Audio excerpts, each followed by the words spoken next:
আমি মোহাম্মদ মুনসুর রহমান, সহযোগী অধ্যাপক, হিসাব বিজ্ঞান বিভাগ, সরকারি সাদত কলেজ। আমি H4 বা অনার্স ফোর্থ ইয়ারের ফাইন্যান্সিয়াল স্টেটমেন্ট অ্যানালাইসিস বা রেশিও অ্যানালাইসিস নিয়ে একটি অনলাইন ক্লাস পরিচালিত করব ইনশাল্লাহ। ফাইন্যান্সিয়াল স্টেটমেন্ট অ্যানালাইসিস বা অনুপাত বিশ্লেষণ বলতে আমরা বুঝি পরস্পর সম্পর্ক আছে এরকম দুইটি রাশির মধ্যে যদি আমরা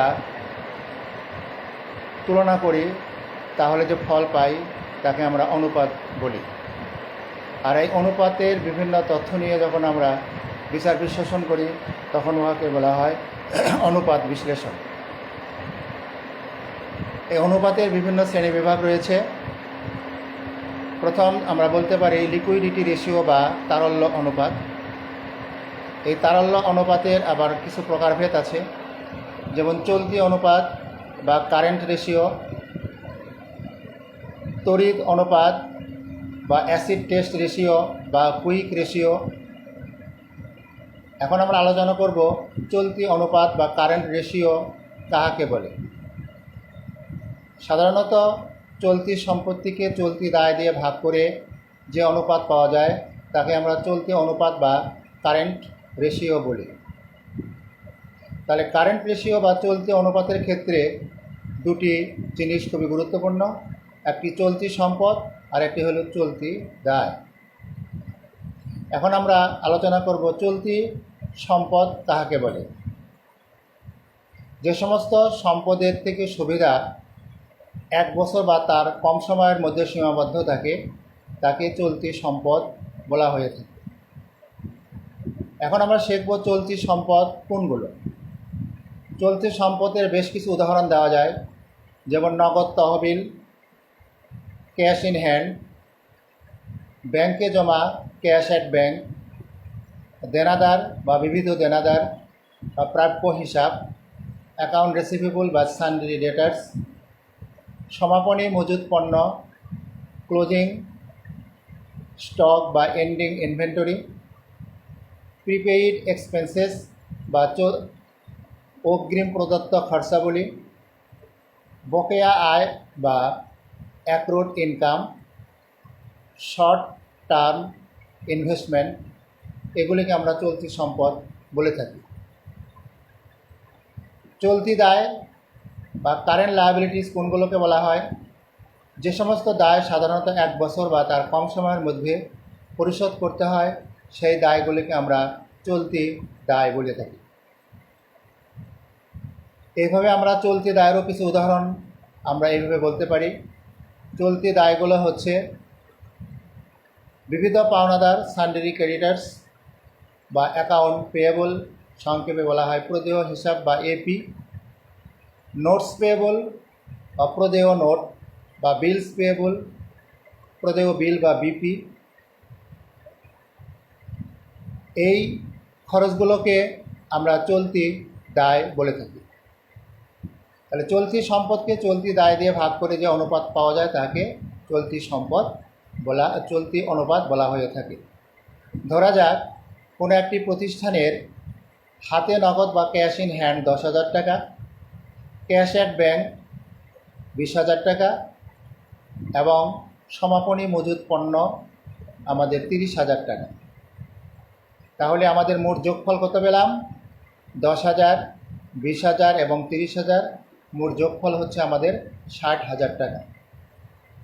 চলতি দায় যেমন প্রদেয় বিল বা প্রদেয় হিসাব, বিবিধ পাওনাদার যদি 30,000 টাকা হয়ে থাকে এবং যদি চলতি দায় শুধু একটি মাত্র চলতি দায় থাকে তাহলে আমরা মোট চলতি সম্পদ পেলাম 60,000 টাকা এবং মোট চলতি দায় পেলাম আমরা 30,000 টাকা। তাহলে চলতি সম্পদ এবং চলতি দায় এই দুটির ভাগফল আসলো 2 বা 2:1। আর চলতি অনুপাতের একটা আদর্শ মান বা স্ট্যান্ডার্ড ভ্যালু আছে যাকে বলা হয় 2:1। আমরা চলতি অনুপাত সম্পর্কে আলোচনা করলাম। এবার আমরা আলোচনা করব আমরা তড়িৎ অনুপাত বা কুইক রেশিও নিয়ে। কুইক অ্যাসেটস এবং কুইক লায়াবিলিটিস এই দুটির ভাগফল বা সম্পর্ককে আমরা তড়িৎ অনুপাত বা অ্যাসিড টেস্ট রেশিও বলে থাকি। সাধারণত চলতি সম্পদ থেকে কিছু সম্পদ আছে, এগুলো যদি বাদ দেই তাহলে আমরা তড়িৎ সম্পদ পেয়ে থাকি। যেমন সমাপনী মজুত পণ্য এবং প্রিপেইড এক্সপেন্সেস বা অগ্রিম খরচাবলী যদি আমরা মোট চলতি সম্পদ থেকে আমরা বাদ দেই তাহলে আমরা তড়িৎ সম্পদ পেয়ে থাকি। আর মোট চলতি দায় থেকে যখন আমরা ব্যাংক ওভারড্রাফট বা ব্যাংক জমাতিরিক্ত বাদ দেই তখন আমরা তড়িৎ সম্পদ পেয়ে থাকি। এই চলতি সম্পদ এবং তড়িৎ দায়ের যে সম্পর্ক বা ভাগফল তাকে আমরা তড়িৎ অনুপাত বা কুইক রেশিও বা লিকুইড রেশিও বলে থাকি। উদাহরণস্বরূপ আমরা বলতে পারি, যদি কোনো একটি প্রতিষ্ঠানের মোট চলতি দায় 1 লক্ষ টাকা হয় এবং তার মধ্যে যদি সমাপনী মজুত পণ্য 20,000 টাকা থাকে, তাহলে 1 লক্ষ থেকে 20,000 টাকা বাদ দেওয়ার পরে অবশিষ্ট থাকে 80,000 টাকা। এই 80,000 টাকাকে আমরা তড়িৎ সম্পদ বলবো। অনুরূপভাবে এই প্রতিষ্ঠানের যদি মোট চলতি দায় 50,000 টাকা হয়ে থাকে এবং সেখান থেকে যদি ব্যাংক ওভারড্রাফট আমরা যদি থাকে 10,000 টাকা, তাহলে যদি আমরা বাদ দিই 50 থেকে 10,000 টাকা বাদ দিলে আমরা ফল পাই 40,000 টাকা। এই 40,000 টাকাকে আমরা তড়িৎ সম্পদ বলবো। তাহলে আমরা তড়িৎ সম্পদ পেলাম 80,000 টাকা এবং তড়িৎ দায় পেলাম 40,000 টাকা। এই 80,000 এবং 40,000 টাকার যে ভাগফল তা হচ্ছে 2:1। এই তড়িৎ অনুপাতের একটা আদর্শ মান বা স্ট্যান্ডার্ড ভ্যালু আছে এবং তা হচ্ছে 1:1। তাহলে আমরা ইতিপূর্বে দুটো জিনিস শিখে ফেললাম, দুটো অনুপাত শিখলাম। একটা হলো চলতি অনুপাত বা কারেন্ট রেশিও এবং তড়িৎ অনুপাত বা অ্যাসিড টেস্ট রেশিও বা কুইক রেশিও বা লিকুইড রেশিও, অথবা আরেকটি নাম হতে পারে অগ্নি পরীক্ষা অনুপাত। চলতি সম্পদ এবং চলতি দায় এই দুটি যদি আমরা বিয়োগ করি তাহলে আমরা যে ফল পাই তাকে আমরা বলি ওয়ার্কিং ক্যাপিটাল। অনেক সময় পরীক্ষায় দেওয়া থাকে যে ওয়ার্কিং ক্যাপিটাল কি এবং ওয়ার্কিং ক্যাপিটালের পরিমাণ লিখুন। অর্থাৎ কোনো প্রতিষ্ঠানের অনেকগুলো চলতি সম্পদের নাম থাকতে পারে এবং অনেকগুলো চলতি দায়ের নাম থাকতে পারে। তাহলে মোট চলতি সম্পদের যোগফল এবং মোট চলতি দায়ের যে যোগফল, মোট চলতি সম্পদের যোগফলকে আমরা টোটাল কারেন্ট অ্যাসেট বা টিসিএ বলি এবং মোট চলতি দায়ের যোগফলকে আমরা টোটাল কারেন্ট লায়াবিলিটিস বা টিসিএল বলি। টিসিএ এবং টিসিএল এই দুটি যে বিয়োগফল সেটাকে আমরা বলবো ওয়ার্কিং ক্যাপিটাল, চলতি মূলধন বা কার্যকরী মূলধন। আমাদের মনে রাখতে হবে অনুপাতের কোনো একক থাকে না, কিন্তু কার্যকরী মূলধন বা ওয়ার্কিং ক্যাপিটালের একক, অর্থাৎ সাধারণত যে টাকায় লেখা থাকে তাহলে তার উত্তরও টাকায় আসবে। যেমন মোট চলতি সম্পদ যদি 1 লক্ষ টাকা হয় এবং মোট চলতি দায় যদি 60,000 টাকা হয়, তাহলে দুটির বিয়োগফল 1 লক্ষ বিয়োগ 60,000 সমান 40,000 টাকা। এটাই হবে ওয়ার্কিং ক্যাপিটাল বা কার্যকরী মূলধন। আরেকটি আছে ওয়ার্কিং ক্যাপিটাল অনুপাত বা চলতি মূলধন অনুপাত। চলতি সম্পদ থেকে চলতি দায় বাদ দিলে যে ফল পাওয়া যায় তাকে বলা হয় ওয়ার্কিং ক্যাপিটাল বা চলতি মূলধন। এই চলতি মূলধনকে যদি আমি চলতি দায় দিয়ে ভাগ করি তাহলে যে ফল পাবো তাকে আমরা বলবো ওয়ার্কিং ক্যাপিটাল রেশিও বা চলতি মূলধন অনুপাত। আমরা এখন লিকুইডিটি রেশিও নিয়ে আলোচনা করলাম। আমরা অনেক সময় প্রতিষ্ঠানের তাৎক্ষণিক বা ইমিডিয়েটলি ঋণ পরিশোধ ক্ষমতা জানতে চাই। যদি আমাদেরকে কোনো অনুপাতের নাম বলা না থাকে এবং বলা থাকে যে তুমি ওই প্রতিষ্ঠানের তাৎক্ষণিক ঋণ পরিশোধ ক্ষমতা কি তা আলোচনা করে দেখাও, তাহলে আমাদের প্রথমে চলতি অনুপাতের পরিমাণ বের করতে হবে, চলতি অনুপাত বের করতে হবে, চলতি দায় বের করতে হবে, ওয়ার্কিং ক্যাপিটাল বের করতে হবে এবং এইগুলোর নিয়ে আমাদের আলোচনা করতে হবে যে এই প্রতিষ্ঠানের তাৎক্ষণিক দায় পরিশোধের ক্ষমতা কীরকম।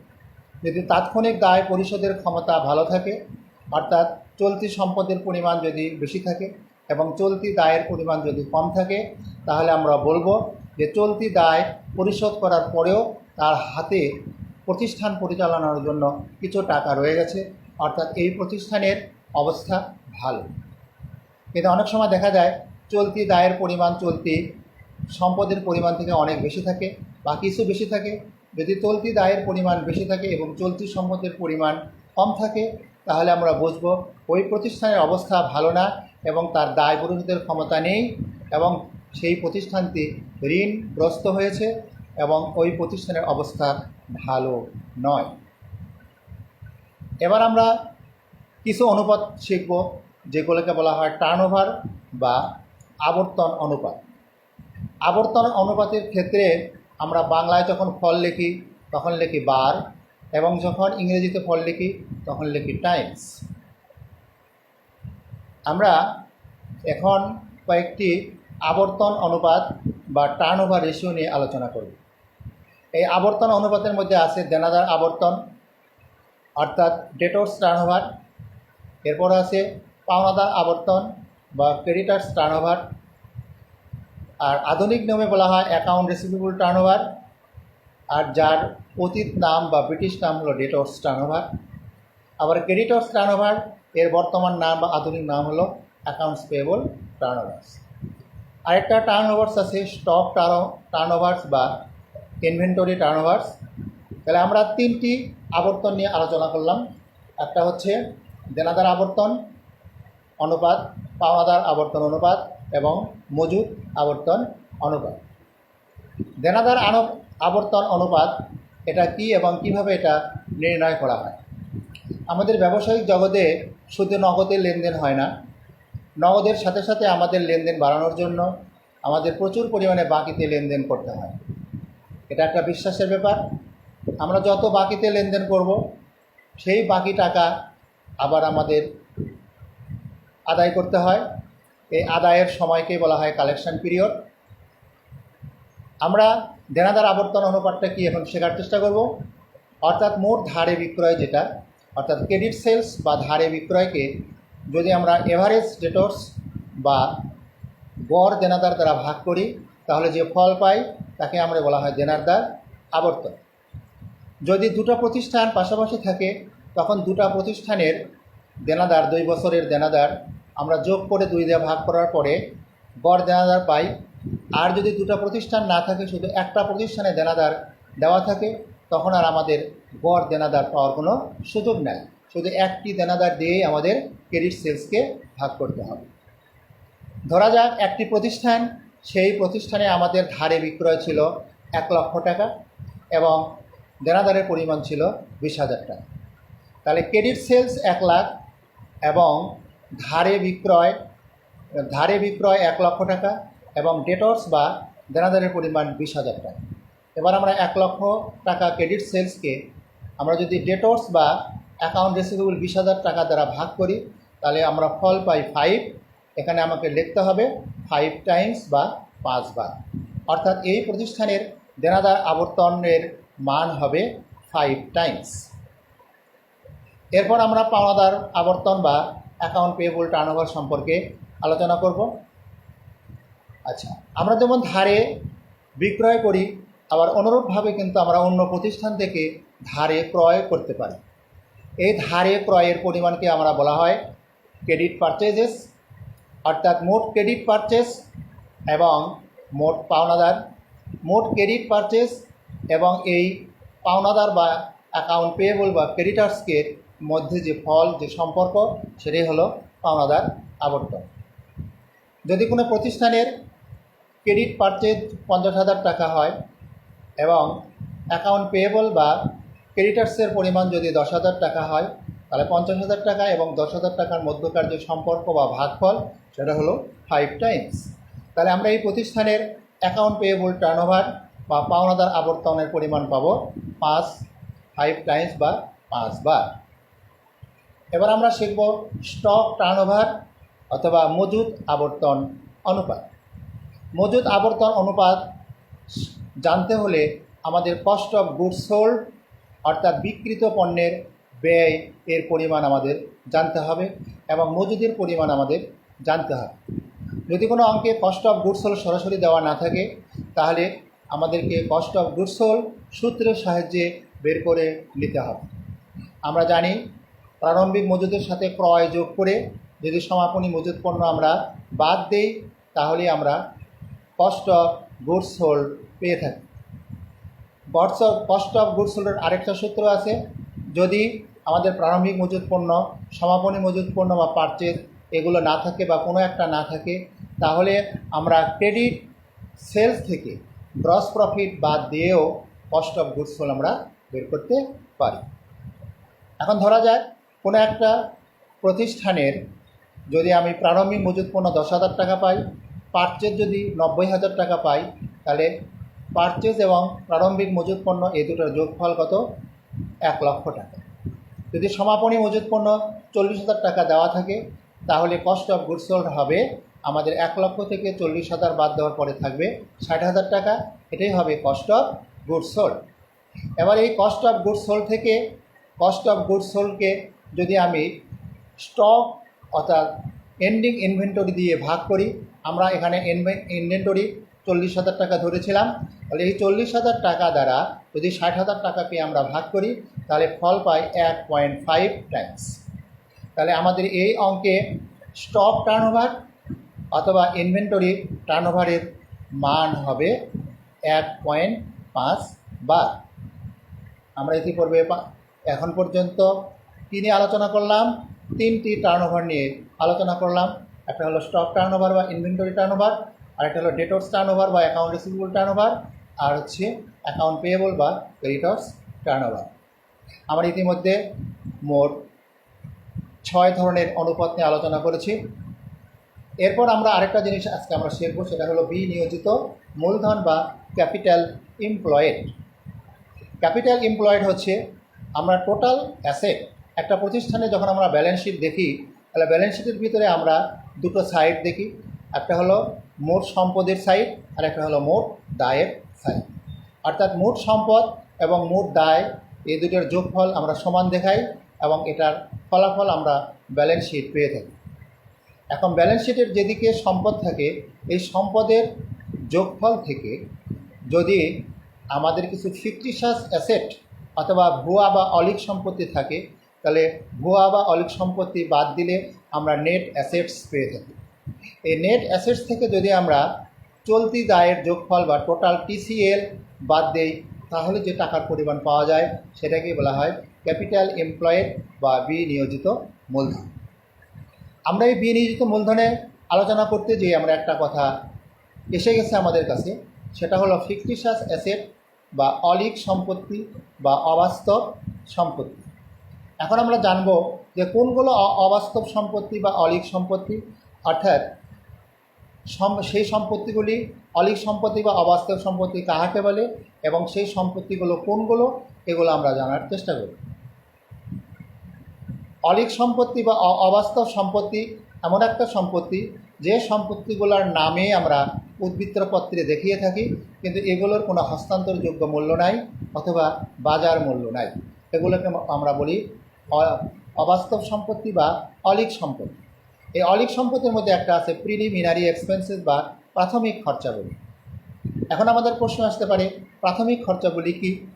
প্রাথমিক খরচাগুলি এমন কিছু খরচ যে কোনো প্রতিষ্ঠান তার নিবন্ধন হওয়ার পূর্বে অর্থাৎ প্রায়র টু রেজিস্ট্রেশন, নিবন্ধনের পূর্বে তাকে অনেক কিছু খরচ করতে হয়, যেমন সরকারি অফিসে দৌড়দৌড়ি করতে হয়, সেখানে যেতে হয়, সেখানে লোক নিয়োগ করতে হয়, তারপরে সেই রেজিস্ট্রেশন পাওয়া পর্যন্ত অনেকগুলি খরচ আমরা করে থাকি। এই যে খরচগুলি আমরা করলাম এই খরচগুলো কিন্তু আসলে আমাদের হাতে এই খরচগুলি আমরা দেখিয়েছি কিন্তু এর ফল আমরা অদূর ভবিষ্যতে হয়তো পাবো। তো এইগুলোকে এই খরচগুলিকে আমরা সম্পত্তি হিসেবে উদ্বৃত্তপত্রে দেখাই, কিন্তু এই নামের সম্পত্তি কোনো প্রতিষ্ঠান অথবা কোনো ব্যক্তি কেউ টাকা দিয়ে ক্রয় করবে না, অর্থাৎ এর কোনো হস্তান্তরযোগ্য মূল্যও নাই, অর্থাৎ বাজার মূল্যও নাই।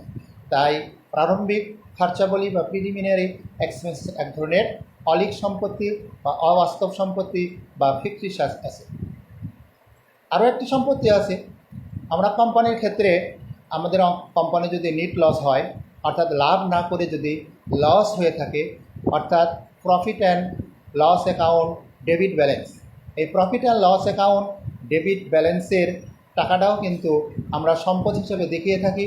কিন্তু এই লসের টাকা যেটা আমরা সম্পদ হিসাবে দেখিয়ে থাকি, এই সম্পদকেও কিন্তু কোনো ব্যক্তি বা প্রতিষ্ঠান টাকার বিনিময়ে কিনবে না। অর্থাৎ profit and loss account debit balance, এই হিসাবটা যদিও আমরা সম্পত্তির দিকে দেখিয়ে থাকি, কিন্তু যেহেতু এর কোনো বাজার মূল্য নাই, এর কোনো হস্তান্তরযোগ্য মূল্য নাই, তাই এটাও একটা অলিক সম্পত্তি। আরও দুটো সম্পত্তির নাম আমরা অলিক সম্পত্তি উল্লেখ করতে পারি। একটা হলো ডিসকাউন্ট, শেয়ার ডিসকাউন্ট, শেয়ার বাট্টা, এবং ডিবেঞ্চার ডিসকাউন্ট বা ডিবেঞ্চার ঋণপত্রের বাট্টা। শেয়ার ডিসকাউন্ট বা শেয়ার বাট্টা একটা অলিক সম্পত্তি হিসেবে আমরা সম্পদ পাশে দেখিয়ে থাকি। এই জিনিসটা কি, অনেকেরই একটা শেয়ার আমরা 10 টাকা মূল্যে ক্রয় করেছিলাম, কিন্তু একটা শেয়ারের মূল্য 10 টাকা আমরা নির্ধারণ করেছি, কিন্তু এই শেয়ারটা জনগণ 10 টাকায় কিনে না, কারণ বাজারে এই শেয়ারের কোনো দাম কম। তখন আমরা বাধ্য হয়ে এই শেয়ারটা হয়তো 8 টাকায় বিক্রি করলাম। অর্থাৎ 10 টাকা লিখিত মূল্যের শেয়ার আমরা যদি 8 টাকায় জনগণের কাছে বা শেয়ার হোল্ডারদের কাছে বিক্রি করে থাকি, তাহলে দেখা যাচ্ছে প্রতিটি শেয়ারে 2 টাকা আমাদের লস হয়েছে। অর্থাৎ 2 টাকা লসে বা ক্ষতিতে আমরা শেয়ার বিক্রয় করেছি। তাহলে এটাকেও আমরা, এই যে 2 টাকা করে লস, যদি 100টা শেয়ার হয় তাহলে প্রতি শেয়ারে 2 টাকা করে মোট 200 টাকা আমাদের লস হচ্ছে। এটাকে আমরা শেয়ার ডিসকাউন্ট বলি, এটাকেও আমরা সম্পদ পাশে দেখিয়ে থাকি। অনুরূপভাবে আমরা ডিবেঞ্চার ডিসকাউন্টকেও আমরা সম্পদ পাশে দেখিয়ে থাকি, যেগুলোকে আমরা অলিক সম্পত্তি বলি। তাহলে এখানে আমরা অলিক সম্পত্তি কাহাকে বলি সেটা আমরা জানলাম, এবং অলিক সম্পত্তি আমরা 4টি আলোচনা করেছি। একটা হলো প্রারম্ভিক খরচাবলী বা প্রাথমিক খরচাবলী, প্রিলিমিনারি এক্সপেন্সেস, আর একটা হলো প্রফিট অ্যান্ড লস অ্যাকাউন্টের ডেবিট ব্যালেন্স, অর্থাৎ লাভ ক্ষতি হিসাবের ডেবিট জের, তারপরে শেয়ার বাট্টা এবং ডিবেঞ্চার বাট্টা। আমরা বলেছিলাম যে একটা উদ্বৃত্ত পত্রের সম্পদের যে দিক, সেখানে মোট সম্পদের যোগফল থেকে এই ধরনের 4টি যে সম্পদ উল্লেখ করলাম, অর্থাৎ অলিক সম্পত্তি বা অবাস্তব সম্পত্তি বা ফিকটিশাস অ্যাসেট যদি কোনো ব্যালেন্স শিটে থাকে, তাহলে মোট সম্পদ থেকে আমাদের এই অলিক সম্পত্তিগুলো বাদ দিয়ে দিতে হয়। এই অলিক সম্পত্তিগুলো বাদ দেওয়ার পরে আমরা নেট অ্যাসেটস পাব। এই নেট অ্যাসেটস থেকে আমাদের দায়ের দিকে যে চলতি দায়গুলো থাকে, যেমন বিবিধ পাওনাদার, প্রদেয় বিল, ব্যাংক জমাতিরিক্ত, অনুপার্জিত আয়, এইগুলোকে আমরা চলতি দায় বলি। এই চলতি দায়ের যোগফল যদি আমরা নেট অ্যাসেটস থেকে বাদ দিই, তাহলে যে সম্পত্তি পেয়ে থাকি তাকেই আমরা বিনিয়োজিত মূলধন বলে থাকি। তাহলে আমরা অনুপাত বিশেষণের মধ্যে বিনিয়োজিত মূলধন বা ক্যাপিটাল এমপ্লয়ের সম্পর্কে পুরোপুরি জ্ঞান লাভ করতে আমরা সক্ষম হয়েছি ইনশাআল্লাহ। আরও দুটি অনুপাত হচ্ছে, একটা হলো মোট লাভ অনুপাত বা গ্রস মার্জিন বা গ্রস প্রফিট অনুপাত, আর একটা হলো নেট প্রফিট অনুপাত বা নেট লাভ অনুপাত। গ্রস প্রফিট অনুপাত এটা বের করতে গেলে আমাদেরকে অবশ্যই গ্রস প্রফিট বা মোট লাভের পরিমাণ জানতে হবে এবং নেট সেলসের পরিমাণ জানতে হবে।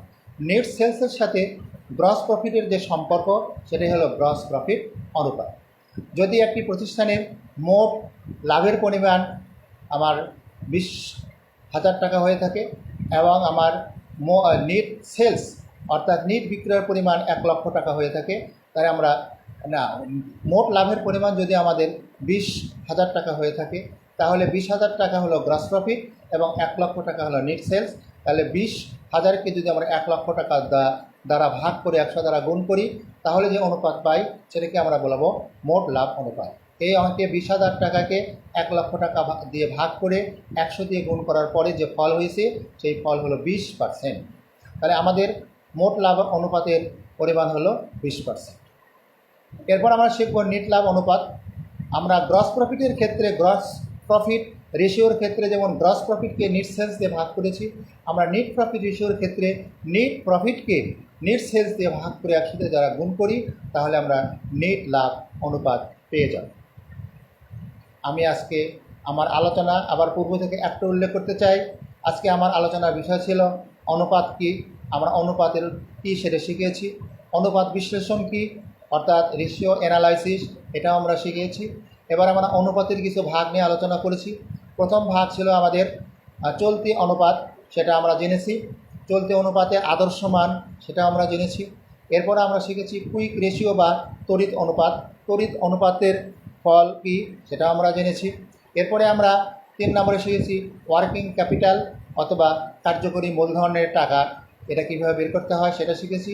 এরপর ওয়ার্কিং ক্যাপিটাল অনুপাত কীভাবে বের করতে হয় সেটা আমরা শিখেছি। অর্থাৎ চলতি অনুপাত, তারপরে কুইক রেশিও বা তড়িৎ অনুপাত, ওয়ার্কিং ক্যাপিটাল বা কার্যকরী মূলধন এবং কার্যকরী মূলধন অনুপাত নিয়ে আমরা আলোচনা করেছি। এরপর আমরা আলোচনা করেছি বিভিন্ন আবর্তন নিয়ে, যেমন স্টক টার্নওভার, ডেটর্স টার্নওভার, তারপরে ক্রেডিটর্স টার্নওভার। এরপর আমরা আলোচনা করেছি ক্যাপিটাল এমপ্লয়েড বা বিনিয়োজিত মূলধন, এবং সর্বশেষ দুটো অনুপাত নিয়ে আলোচনা করলাম, সেটা হলো মোট লাভ অনুপাত এবং নেট লাভ অনুপাত। তোমাদের অনুপাত থেকে যে প্রশ্নগুলো সেট করা হয়ে থাকে এগুলোই সাধারণত থাকে। অবশ্যই চলতি অনুপাত, এটা অবশ্যই থাকে, এটা ছাড়া সাধারণত অঙ্ক আমরা সেট করি না। এরপরে মোট লাভ অনুপাত, নেট লাভ অনুপাত, এটাও দুটো খুবই ইম্পর্টেন্ট, এবং আবর্তন থেকে একটি অনুপাত পরীক্ষায় দেওয়া হয়েছে। প্রিয় শিক্ষার্থীবৃন্দ, ফোর্থ ইয়ার অনার্স ফোর্থ ইয়ারের শিক্ষার্থীবৃন্দ, তোমাদের সাথে আমাদের খুব একটা দেখা সাক্ষাৎ হয় না।